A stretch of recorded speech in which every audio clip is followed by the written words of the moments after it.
Today we're going to have an exclusive first look at the Tesla wall connector Gen 3 here in the Tesla Service Center in Toa Payoh.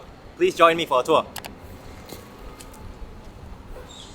You'll find a fair number of wall connectors here in the service center. On my right, you'll see two over there. And we're going to go down over here to my left where you see a fair bit more. So you actually see a whole row of Gen 3 wall connectors. Let's talk a little bit more about them.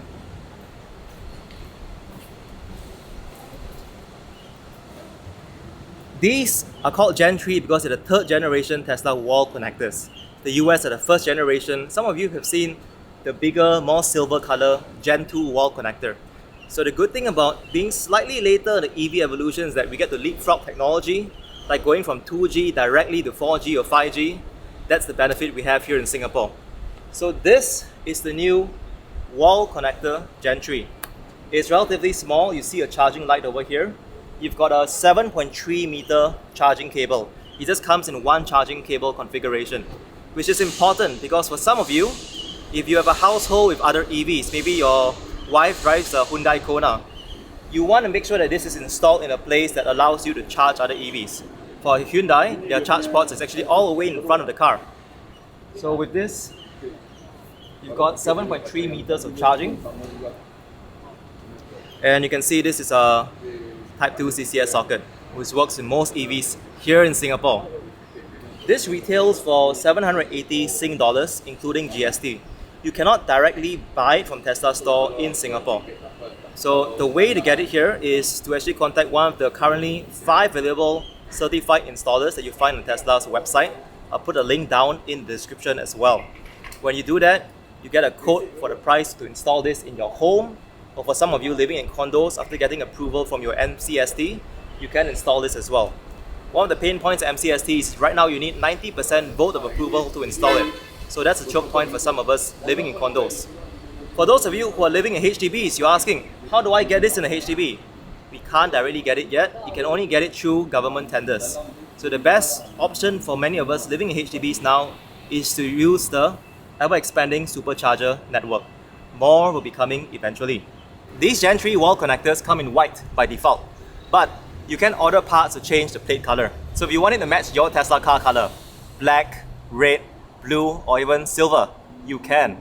And you see there's a place to actually plug in your charge shade over here, like so. That's where it fits in. Now to bring it out, you just lift it up and pull. Same thing, pull it in and bring it down. So if someone tries to just pull it like that, it won't work, which is good protection in case kids try to use it. Lift it up and pull. And now let's see how this charges a Tesla. So we go down here. There is a button. You press the button, it opens the charge port over here.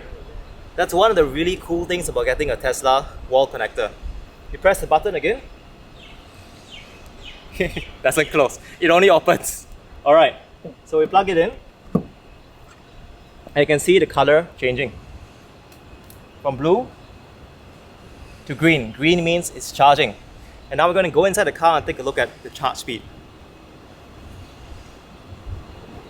So you can see it's charging right now over here. The car is set at 100% charge limit because this is a standard range plus car. So it's using an LFP battery, which means that it's okay to go all the way to 100%. For those of us using the old performance models, we want to charge it up to 80% to preserve battery life. So you see a couple of information in here. We just got in the car. It went from 81 to 82%. It's charging at 12 kilowatt hour. And you can see it's 16 amps, 246 volts right now. And it takes about an hour and a half to charge it from 82 to 100%. The car charges more slowly as it goes from 80 to 100. It charges the fastest from 0 to 60. For those of us who are charging at home, one of the benefits of using a Tesla is that you can actually schedule your charging. So you click on schedule here. And what this does is it only starts charging and preconditioning your car at a specified time. This is good when we're trying to avoid peak hour electricity costs, lower our cost of charging. In this case, if let's say I go out at 7 a.m., maybe I want to set up my charging to 4 a.m., I click set, done, it's scheduled. So the car will start charging at 4 a.m. That's it. When a car is charging, you do see these charging lines over here. The Tesla wall connector is Wi-Fi enabled, so if you just hold the charge button for 5 seconds, it will try to connect to the Wi-Fi and it allow you to go into the backend from its IP address. The Gen 3 Tesla wall connector charges at up to 71 kilometers per hour. That's pretty fast, enough to charge a car in 1 or 2 hours per day if you do daily top-ups. If you contrast that with a Tesla Supercharger, the Supercharger charges up to 280 kilometers within 15 minutes. So in half an hour, your car is fully topped up on a Supercharger. We don't need that speed most of the time, so this is a great companion for daily charging. When we speak to Tesla owners from other countries, they found that the Tesla wall connector is about 20 to 30% cheaper compared to other EV wall chargers. So do your own homework, do some research as well. Just because you're a Tesla owner, it doesn't mean you only need to use the Tesla wall connector. This could be a very compelling option. And again, this allows charging for other non-Tesla EVs also. Because we need to pick one of the certified installers, the installation costs can range from 1.5k to 3.5k Sing dollars. I believe that is on top of the purchase price for the hardware itself. For some owners, they have their own isolators installed. Like in this case here over here, you see an isolator behind me. So every home is different, your quotes will be different depending on your home condition, kind of like installing your own solar roofs. There is no one standard price for everyone. So do your best to compare quotes on all the certified installers and pick the best one. One good thing about the Tesla wall connector is that it's a lot easier to unplug. With other third-party solutions, sometimes you need to go to your console and click the button to unlock the charge port. Over here, you just press the same button, you use the charge, and you pull it out. That's it. Now, the button doesn't close the charge port, unfortunately. Human hands still need to do that. Or if you walk away, it closes by itself. But if you want to reopen the charge port, you click the button over here, like so, and it opens. First party integration. You plug it in again, it starts charging again. That's a first look at the Tesla wall connector Gen 3. You may still have many more questions, and that's okay. We have a community of Tesla owners here in Singapore.